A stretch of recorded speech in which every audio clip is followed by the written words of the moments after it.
What is going on, everybody? This is Tony from TandATV here, bringing you the Mighty Duckletts' first battle of the GBA D-League season. And along with me is the coach of the Duckletts, Adam. Hello. So, before we start this battle, I think what we can do is talk a little bit about our opponent, and then we can go into our team and kind of the options for the Duckletts this week, and then what we thought that Frank would bring. So, Adam, if you want to go ahead and start in on that. So I'm gonna start with my team. Screw what you said. So looking at his 11 Pokemon roster, there was one Pokemon that really stood out that had a pretty much a generally good matchup against all 11 Pokemon, and that was Mega Venusaur. Now Mega Venusaur was already a Pokemon that just doesn't die. Put that with a typing matchup on his entire team, and he was definitely a Pokemon that we had to bring. Frank has no grass types on his entire team, so Sleep Powder and Leech Seed could be something that we can get away for free. I also noticed that anything that could even potentially try to counter Mega Venusaur really did not appreciate going against Mamoswine. So those two Pokemon were really crucial coming into the match. I then brought kind of a funky set for Thundurus-T, which was really made for taking on two specific Pokemon. We'll get later in the battle. We'll get more about that. Then we have Mamoswine and Terrakion, who are just two offensive threats. I guess I already talked about Mamoswine a little bit, but then we have our speed Pokemon in Crobat, and then we brought a Vaporeon set that was really made specifically to counter what I thought was going to be a Pokemon brought, and that would be Toxicroak. Again, I'll get a little bit into this a little bit later in the battle, but it turns out that, as you can see on your screen, he did not bring Toxicroak. Tony, do you want to talk about his team? Yeah, so Frank brought Pokemon that I think both of us expected that he would bring. I think the one omission for us was the Toxicroak or possibly Dragonite, and in its place he brought Crocodile. I personally wasn't scared of him bringing Crocodile against Adam's team just because it's kind of a one-trick pony with the Choice Scarf set. It can run a defensive set, but against our team that didn't really make a good matchup. But it actually put in a little bit more work than what we thought it was even going to do. It does have a pretty good offensive presence. It does have a pretty good move pool. The other Pokemon he brought were just standard things we thought he would bring. The Landorus-T, which is, even though our team generally has a good matchup against it, Landorus-T is a huge threat. It's just a very strong, powerful Pokemon. So that was something that Adam really had to be careful playing around. And as you'll see, Adam gets in a little bit of trouble against Landorus-T. But, most teams do, so it's okay. And then Registeel, I knew for sure that he would bring Registeel to this battle because Registeel was really the only thing on his team that could wall Mega Venusaur. So that was really a must for him. And I also knew that he would be prepared for Sleep Powder in some way. Adam knew this too. We discussed this. So Adam and I talked about it, and the more we talked about it, Adam decided that he would not bring a Sleep Powder to this battle on Mega Venusaur, which I think was a good decision. And as you'll see, I think it really worked out for Adam in this battle. So I think we can go ahead and get started. I think so too. All right, let's start this battle off. So Frank is issuing a challenge. Oh, and by the way, Frank is a great battler. I'll say it now in case I forget at the end. Frank's a great battler. Check out his channel. We'll link it down below. So here's Frank. Yes, That's him right there. So here, Adam leads with Venusaur, as Frank leads with the Rotom Wash. And he switches out and makes a hard switch. I was kind of surprised about that play. I thought he would Volt Switch, so that was kind of interesting. But then here you just get your Mega off with Mega Venusaur here. And I think that was really the best play you could have made. You're able to come in the first turn Mega for free. Nothing can really kill you. Any of his Pokemon that he brought, I think, can kill you in one hit. So it also lets you get the Thick Fat up, which is great. And you get a free Leech Seed off here on the Registeel, which is great because that will help wear it down. And it can't really wall Venusaur. Right, and so Registeel stays in here after taking the Leech Seed and just he gets his rocks up. He could have gone for T-Wave there, but I think that would have been a little bit of a risky play. And anyway, Adam did bring Vaporeon with Heal Bell, so it wouldn't have mattered. Right. I know that he's going to switch out at this point, so I just take this opportunity to even the playing field by getting my own Stealth Rocks up. As he brings in Clefable, which is clearly his physical wall. Right, I mean, this was an obvious move for him. We knew this was probably going to be his physical wall, especially once we saw Registeel. So here, switch out into Thundurus. Which Thundurus was made to take on those two walls that we predicted him to bring, which was Clefable and Registeel. As you'll see from its kind of quirky moveset. I think here, I'm not exactly sure what we go for. I think it's a U-turn, predicting the Crocodile actually to come in. So we brought U-turn so that we can't be trapped by any of his ground-type Pokemon and can keep momentum going. Right, and I mean, U-turn's the right play there because he sets up a Wish there, and you know from that Clefable that he's not going to want to stand against the Thundurus, so he's going to switch out into something, so U-turn is the smart play. So he's able to Wish Pass into his Registeel, but with our Terrakion in here, he can't stay and he can't risk taking a close combat because he would not survive. At this point, I thought he was going to go into Lando T, so that's why I went just straight for the close combat. I do carry Iron Head on this just for that Clefable, but I just really didn't expect him to switch back in for a second time. No, I didn't expect that either when I watched this battle, and the unfortunate thing is the Clefable's a little bit at too high of a range for Iron Head to take it out. Iron Head does about 60% to a defensive Clefable, so couldn't really stay in there, didn't want to risk a T-Wave or anything, even though we do have the heal, but we couldn't really risk a Moon Blast either because that does a lot of damage. So here we switch out into Vaporeon as he goes into his Rotom Wash, which doesn't really bother Vaporeon too much because we see the leftovers here. So this is, in all likelihood, it's a defensive Rotom Wash. So Vaporeon really isn't too bothered by a Volt Switch. It does about 35%, maybe a little bit more than that. Yeah, which is why I just go for a Wish on this play. I'm not exactly sure what he wants to do. If he wants to Volt Switch, that's fine. I get a Wish up, and then I'm in a good position. So he goes for Will-O-Wisp, either predicting the switch or just wanting to get residual damage either way. Again, I have the Heal Bell, not overly a problem for me. Here is where I switch now.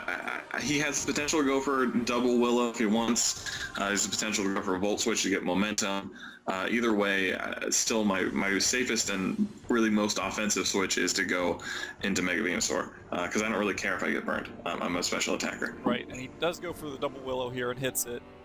And I think that's probably the best play for him, because he may want to stand there and see what we want to do. So he probably doesn't want to Volt Switch. He can't Hydro Pump, so Will-O-Wisp, in case anything wants to switch in, is probably his best play.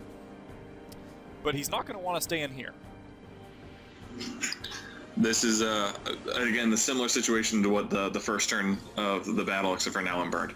So I just go for Leaf Seed. Nothing wants to be seeded, and it helps me in survivability. So he brings in the Registeel, which I think after this turn we see that he does not have leftovers. So that's kind of interesting to me.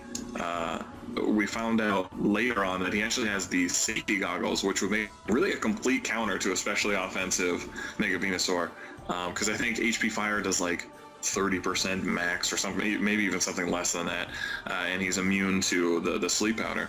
Right, so it really was a great set that Frank made, and it's very interesting, and it would have been great had we brought Sleep Powder, which, to Frank's credit, like the 3 battles we uploaded previous in the qualified rounds, we brought Sleep Powder, I believe, to every single one of those battles. So it just shows you the versatility of Mega Venusaur, that it has so many moves it can bring, and it's tough to be prepared for every single Mega Venusaur set. So Adam, this part does get a little bit stally. At this point we kind of realize, well, if he wants to stay in with Registeel, we eventually win this war. And he has no good switches for a Giga Drain, because nobody resisted. I mean, he can come into Clefable, but then that dies to a Sludge Bomb right after that. So we just kind of sit in here, and I just keep on the pressure. He's either going to have to lose Registeel, or somebody else is taking a pretty big hit. I make kind of a semi misplay here, as I could have, instead of attacking, I could have gone for the Synthesis and have myself at basically burn damage HP when he died, but instead I went for the Giga Drain again in case he wanted to be cheeky and get a switch out. And so it puts us in a really good position as I'm able to kill the Registeel. I have no counter now to Mega Venusaur. This is really just a good position for me. Yeah, I think switching there would have... It was a possibility, though, because, Registeel takes virtually no damage from Rock, so he could have tried to wish past to it later on, so I think Giga Drain was still an okay play. But here he's able to bring in his Landorus now, and we know this Pokemon's a problem. I mean, it just is, even for Mega Venusaur. If he was the banded set that I kind of expected him to be, he still kills with EQ from that range for Mega Venusaur. But he shows Substitute, which scares the crap out of me because this Vaporeon is silly. The only attacking move that I have on it is HP Psychic, predicting him again to bring the Toxicroak in. It has the potential to one-shot the Toxicroak on the switch in. Luckily, just by virtue of typing, though, Frank is scared of the Scald, so he goes straight for the Fly, as opposed to what he told me later on. He had the Swords Dance. If he would have gotten the Swords Dance up, it would not have been a good time for me. No, that definitely would have been trouble. And yeah, I mean, that's the thing about Vaporeon, is that even though it may not carry Scald, the threat's always there, which would really worked out for us. But here you can see Vaporeon goes for the HP Psychic, and surprise, surprise, it doesn't break Landorus' sub. So now the Duckletts are in a tight spot here because Vaporeon is burned, and Landorus is still behind his sub, but he can kind of do whatever he wants. But here, Adam makes I think what turns out to be a very good play. It was kind of risky, but I decided that he was probably going to go for EQ to just finish me off. So I bring in my Infiltrator Crobat, which is Life Orb, I think Adamant at this point. I don't actually quite remember if this is Adamant or not. So I know that I can hit him through the sub, but unfortunately, when I brought him in, I did the calc, realized I can't kill, not guaranteed to kill with Brave Bird from this point. So my thought was, I'm going to scout for what his third move is, because at this point I didn't know it was Swords Dance. I'm going to get some chip damage with the U-turn. Yeah, so you've got to come in here with Vaporeon and just let it die, because at that point it will be in range for you to Brave Bird Landorus with Crobat. But here he goes for Fly, and Adam did not predict or calculate the HP correctly for that burn damage, which is both good and bad. Vaporeon does die, but it lets us get a free switch into Mamoswine.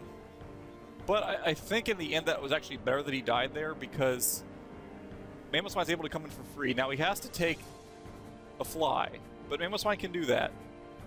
And so then you're able to hit him with a knockoff here and break his sub. I went for a knockoff because it was guaranteed to break the sub, and I really didn't want to miss Ice or Crash, so there's no point in going for it anyways. But it's really obvious that I want to go for Ice Shard here to kill this, because Pokemon 101, you don't play around with threats. So I still go for the Ice Shard. I knew that he was going to switch out, but you can't do anything about it. So I mean, he made the right play there, and I couldn't do anything about it. Right. So here, Rotom Wash takes this Ice Shard very, very well. So this is obviously a defensive Rotom Wash. And Mamoswine can't stay in here because can't really take a Hydro Pump, and Mamoswine's needed for Landorus, because if Mamoswine's dead, then Landorus can kind of do whatever he wants. So that was an obvious switch. But Thundurus is a really good switch here because it blocks Rotom's ability to Volt Switch out. Thundurus also doesn't really care about Will-O-Wisp at all, so it can take that just fine. And it puts some offensive pressure on Frank's team, so if his Rotom wants to stay in here and take a hit, he's going to take a strong hit, like the Sludge Wave that you go for here. I go for Sludge Wave here, kind of just as I need to hit this, something on the switch, I guess. The 10% poison as he goes for the Pain Split, which that makes me think, okay, maybe he's going to try and stay in here, and so I go for the taunt on his switch out into what is becoming, I guess, kind of an underrated threat here, the Django Unchained Crocodile. I love that nickname. That was a great nickname. So he goes for Pursuit, predicting me to switch out. as I went for Focus Blast to kill him, and I miss. Pissed. Now I know he's going to switch out here because he can't kill me with another Pursuit, and I'm sure he's locked in. So I just go for the Focus Blast anyways, just to hit something hard.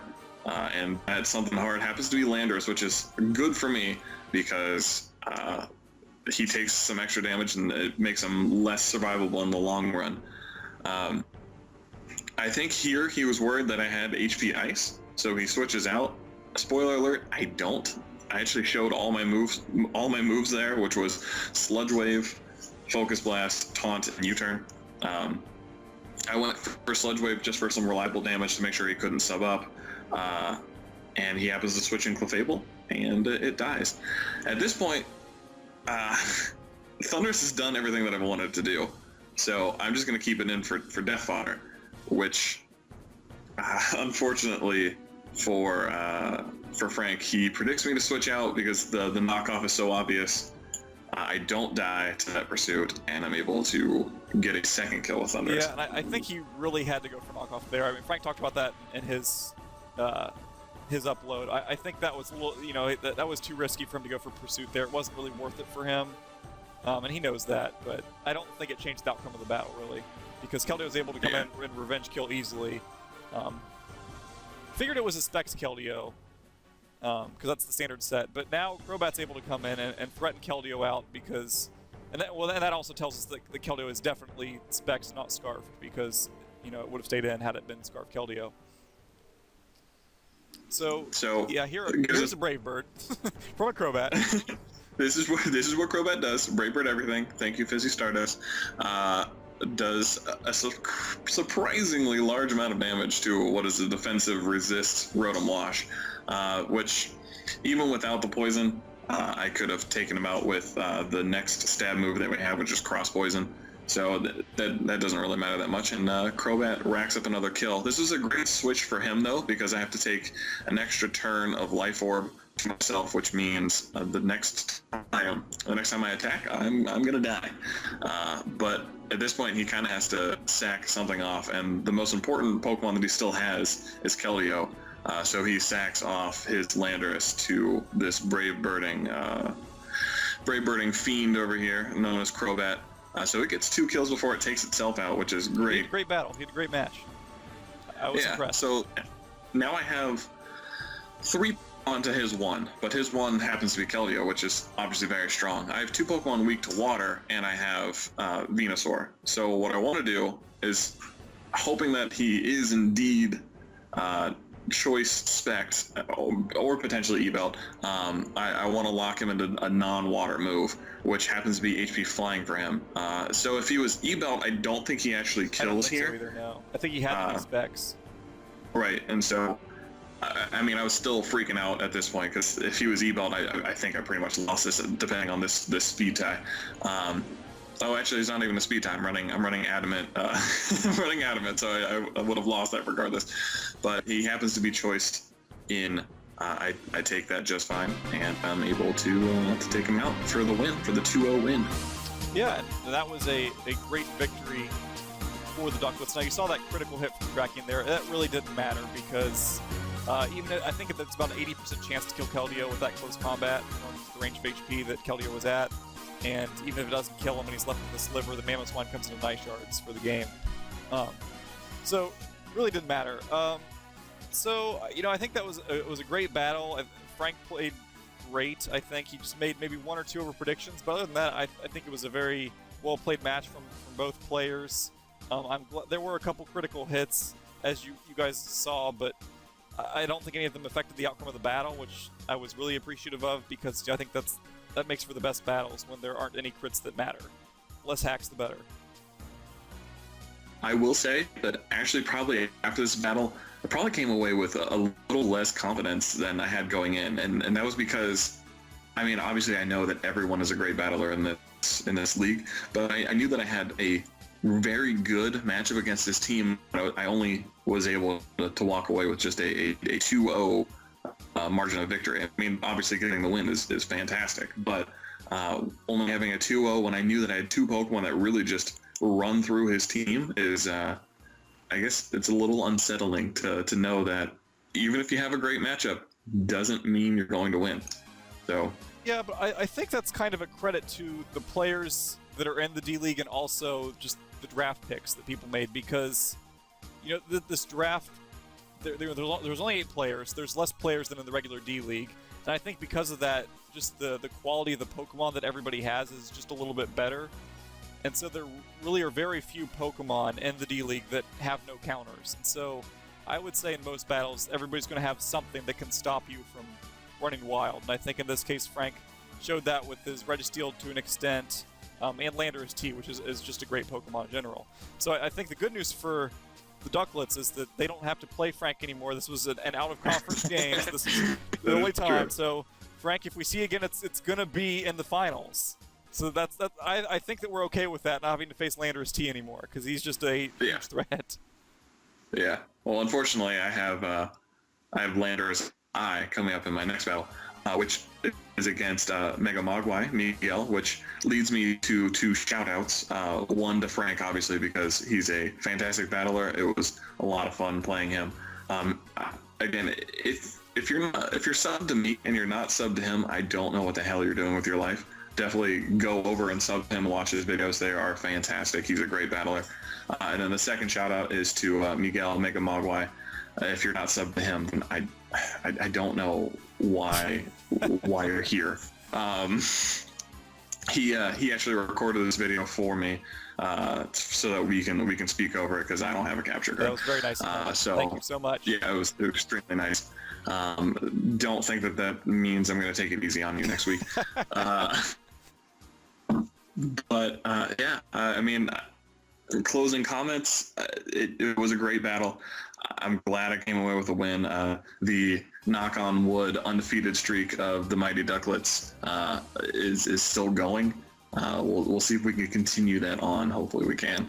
Yeah, so next week is against Mega Mogwai, as Adam said. So his real mascot, it's kind of gone away from being Machamp, and it's turned into Alomomola, Kanye West. So that's really the Pokemon that I think that Adam has to watch out for. It's definitely Alomomola. I'm running Toxic Taunt on all of my Pokemon. I don't even know if that's going to matter. I just think he's just going to wall break you with just all sorts of stuff. I don't know. I'm concerned about a 6-0 Alomomola sweep. But I hope you guys enjoyed this video. I thank Adam for being here. I hope you guys enjoy kind of the dual commentary stuff that we do. If you have any suggestions or ideas, please leave us a comment down below.